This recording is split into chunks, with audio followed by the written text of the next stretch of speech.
Hello and welcome to part 2 of Prelude number 2 by Villa-Lobos. We're going to be diving into the first section with its wonderful E major sounds. We're going to check out all the fingerings and hacks you need to get this up and running. And we're going to do it straight away. Let's dive straight into Prelude number 2 by Villa-Lobos. Welcome to microstudy number 3, the opening E major section. Main thing to take away here is this rhythm, 1 E-ander, 2 E-ander, 1 E-ander, 2 E-ander, is repeated through this entire prelude. We have here the Rascal of Rio and his whistling tune.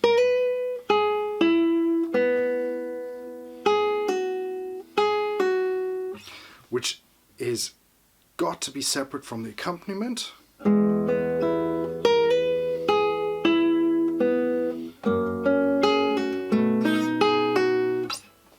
There are two ways to play that opening bar. First position or up here at fourth. The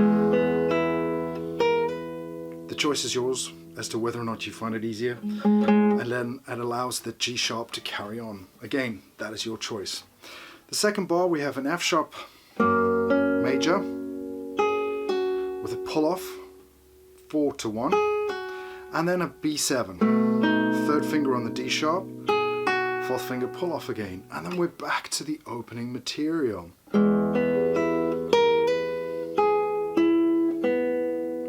answering phrase in the fourth bar. Fourth finger this time on that D sharp to leave it hanging, so that you can do the F double sharp, which is just an open G, and then you go back to the beginning. There's nothing really difficult in that opening section. You just need to be aware of what your fingers are doing in the two answering phrases.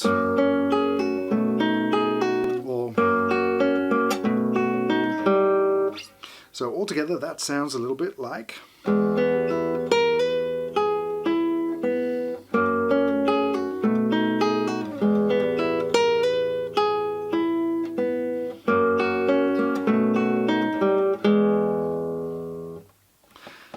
Make it music. This is the Rascal of Rio, so he needs a little bit of jauntiness to his whistling melody. Welcome to microstudy number 4. We're going to kick it off straight away with E major arpeggio. This time, however, instead of an A sharp to B, we're doing a D sharp to E. Up an octave, you're then going to come down on your first finger at 9, C sharp, A at 10, second finger, open string, so that you can shift into 7th position. Now this is just a straight translation of what you did here at the 2nd fret. The next bar, you have a choice. You can do a full 5th fret bar, but I prefer to half barred so that my A hangs on over all of those notes. So just having a look at this new material here, we have half bar at 5, 2 on the C sharp, stretch your 4th finger out to the B sharp, slide up to C, stretch your 1st finger back down to A, open E, and then the C sharp is here again at 1st position, because this is where you're going to need to be for the next bar.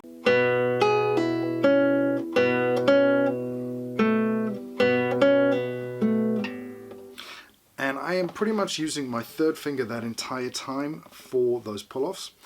So it is 1st finger on the B, open B, 4th finger pull off, 3rd finger C sharp, open B, 3rd finger pull off, 3rd finger A, so that my 2nd finger can come up for the E major chord.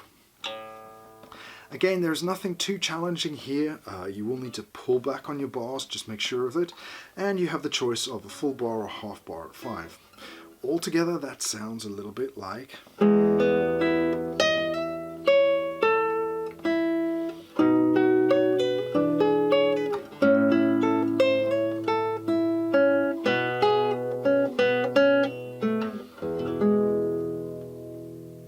And then we're into the scale sections. We'll look at the two of them together next. next. Welcome to microstudy number 5. Now we're going to be tackling bar 9 scale and bar 99 scale because they are the same. However, if you have the 1950 edition, they are not, as usual, due to printing errors. Take bar 9 as the correct form of it and just repeat it because it's a repeated section. That's the best advice I can give you. I'm not going through on how to practice it to get up to speed because it does say leggero on top of it, which means fluid, which means starting slow and getting faster. There are loads of tips and hints I've got in my study guide and in the video that's going to pop up now from Etude number 7 for playing fast scales. What we're going to do is we're just going to look straight away at the fingering. So we have open E, F sharp second finger, G sharp fourth finger, open A, and then from this point is where we literally double up the tempo. So we're looking at B, second finger, C sharp, D sharp, first finger, E, second, fourth, F sharp, first, second. Now you have the choice of B with the fourth finger or open, it's your call. I use open, C sharp, and I've shifted into second position for this. C sharp, D sharp with the third finger, fourth finger on E, first finger F sharp, third finger G, which is where we're at, and then we're into these wonderful little push notes where we get back into that whistling melody. Best tip I could give you here is after starting on the A, group them in 4. 1, 2, 3, 4. 1, 2, 3, 4. 1, 2, 3, 4, 5. And then you land on the first beat. So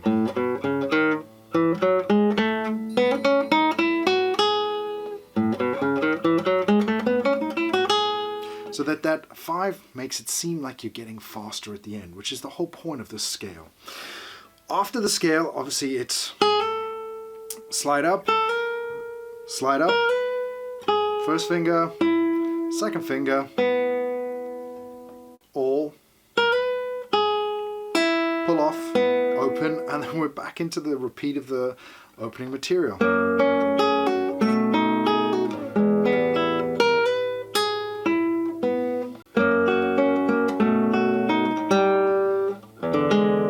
And this is where we're into the next microstudy. So main tip is, fingering wise, you're looking at 4s, 5. And obviously you don't have to play it alternating fingers. You could do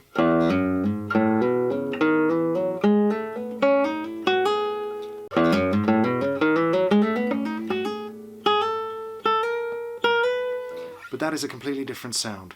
The choice is yours. Make it a musical choice that suits your playing style and gets the feeling of a jaunty Rascal of Rio going back in again after a little excursion somewhere. Okay, microstudy 6. We pick it up from this E7 chord at bar 14. And again, the melody shifts up to that 11-12 whistle.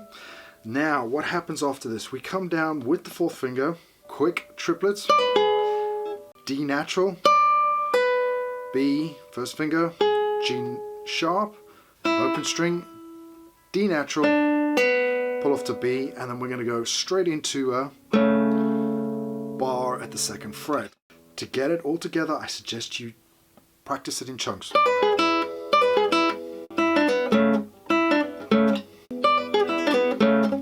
Like that. You're going to have to get used to playing that straight off the third finger on a C sharp, first finger across second for the A.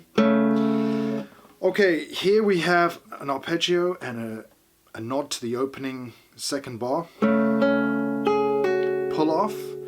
Then your second finger has to go down to a C natural, and I suggest you shift your half bar. So it's C natural and E, right hand doing the selecting, to an A, and then we have open A string, third finger on F sharp, first finger on A, fourth finger on E. There's your melody. So you get that. Top tip here is from this point, if you can, put that half bar down already missing string 5 so that you can go straight into that C natural and not have to shift. If you forget, which is quite possible, it's a quick flick into that half bar to make sure that you have got that A free for the next. And then it's into an E major chord on the next microstudy. So all together that sounds a little bit like.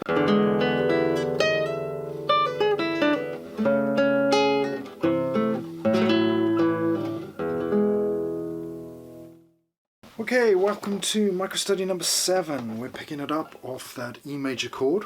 That stays in place. Everything is done with your 4th finger from this point. So it's going to go M, A, M, I, 4, 0, 4, 0, 4, 0, and then your 3rd finger is going to guide along, and hopefully you use an I finger there,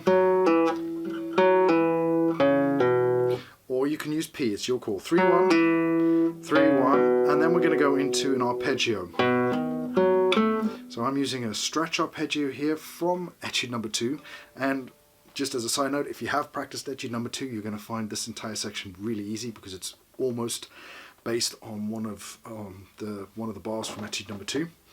So we have B to D sharp, 1 to 4, 2nd finger F sharp at fret 4, 1 on the A, open string, and then you're going to go hammer on, D sharp with the 3rd finger, 1st finger on an F sharp at 2, 4th finger at A, and then A is going to scooch up all the way and guide into 9, and 1st finger is going to come down at 7, 2nd finger on string 3 at 8, and then 4th finger comes off. So nice and slowly again, it looks like.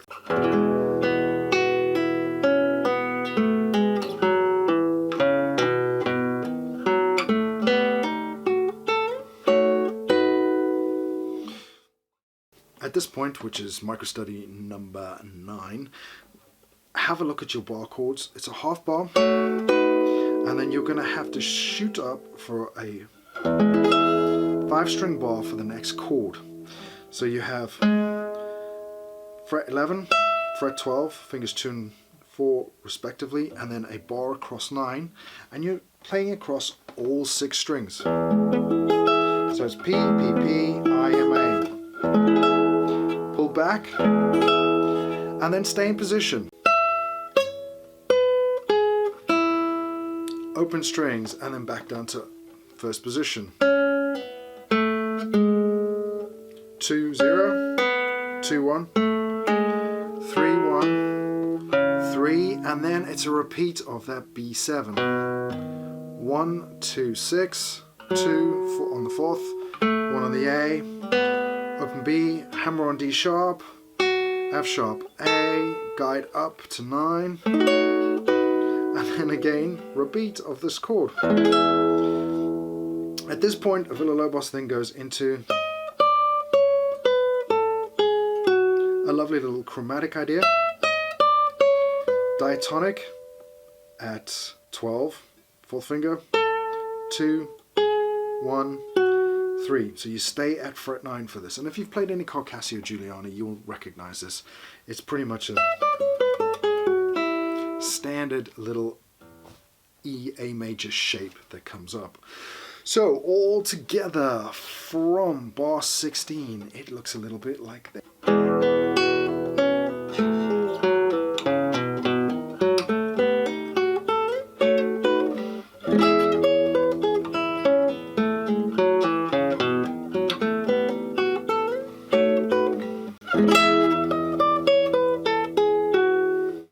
So please note on this chord here, which is just an E major chord, I'm using my full to really emphasize that chord.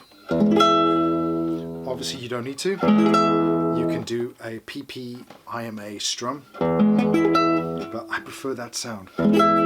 Main tip here is just get your right hand and your left hand coordinated, and the pull-offs, which are all editorial and pretty much standard throughout, correct as well. It is not plucked as you would see in the 1950s edition. Right, let's check out bar 23 onwards. Welcome to the next micro study. It is at bar 23. We're starting with a C, and it's the same shape, same opening material. Shifted up at 8, same idea, same fingering, same right hand fingering, nothing changes. Except this time Villa-Lobos goes down, C, B flat, A flat, F.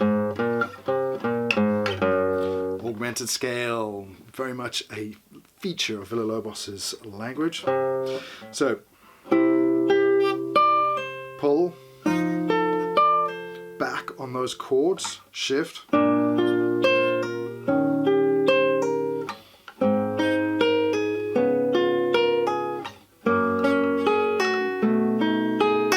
Make sure that you hear the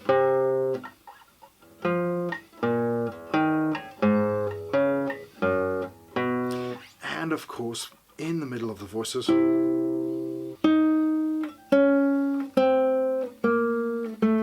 we have that middle voice as well.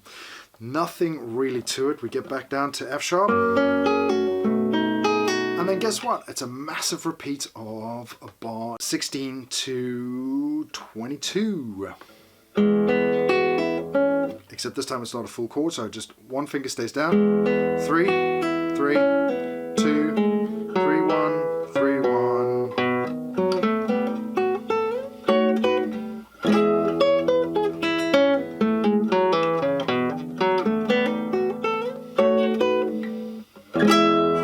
And here's the change. So you do that chord nice and loud, and then you come down onto string 5 at 7, E, D sharp, D natural, so that you get into the second sections. Fantastic.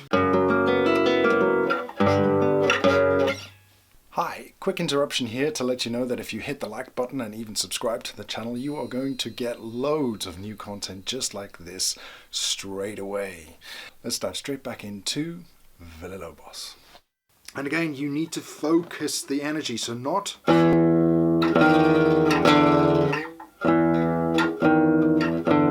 melodies here, so you want to stroke past string 6,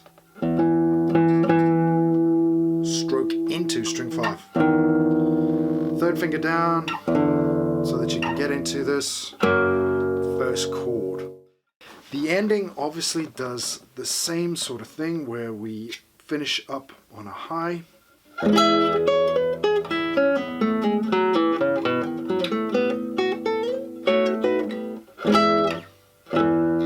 there on the end I'm using my second finger just to buzz down straight away to get that ending finished crotchet. The rhythms and everything here are a homage to the berimbau. Now, berimbau is a folk instrument. So the main thing is this is a fantastic prelude, and it's a homage to the Brazilian rascal of Rio. Thank you very much for staying until the end. This has been brought to you by classicalguitarrocks.com. There are a ton of lessons and even courses that you can take on modern classical guitar. From DNs to Brouwer to Villa-Lobos. It's all available, and it's all there to get you up and running on those challenging pieces that you need a little bit extra help on if you haven't got any teachers. So if you want some 6-string inspiration, head over there today, classicalguitarrocks.com.